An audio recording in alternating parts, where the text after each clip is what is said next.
Time once again for the Monday tag, which is brought to you in part by the lovely Jasmine. And Jasmine, as always, it's good to see you once again.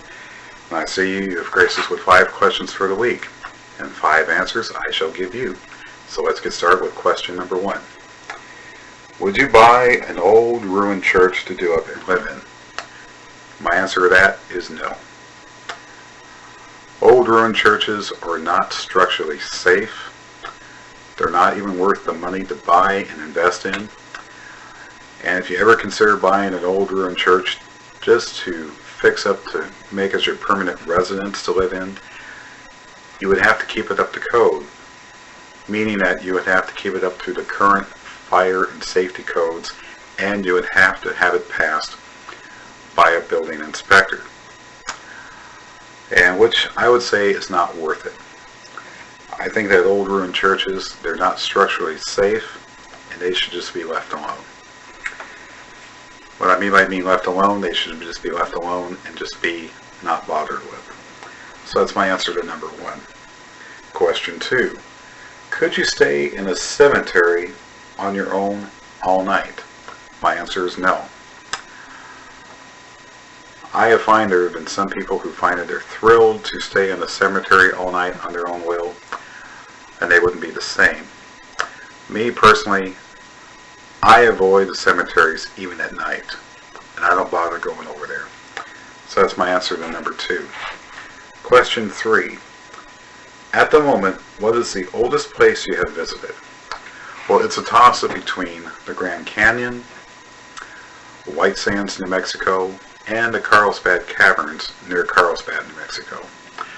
Those are the 3 places that it was a toss-up.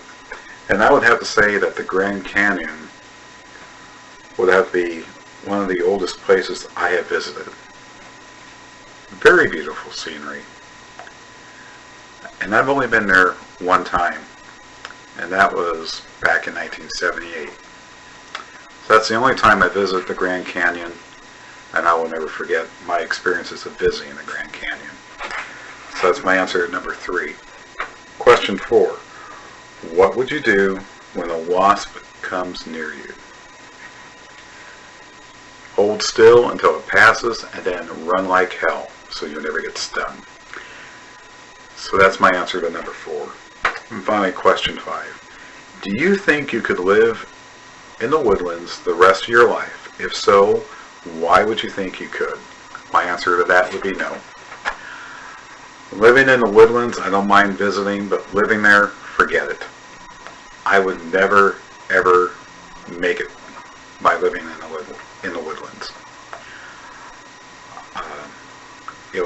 I would never be able to associate with society. I would never be able to do whatever I want. In the woodlands, maybe peace and quiet, but I would miss the interaction with people. And I would never, ever consider living in the woodlands. And I would never, ever do that. So that's my answer to number 5. And that, Jasmine, are my answers to your questions for the week. Until your next tag video, you take care. Have a great week, and we shall see you back here next Monday, if not before. Until then, have a great day. Riker out.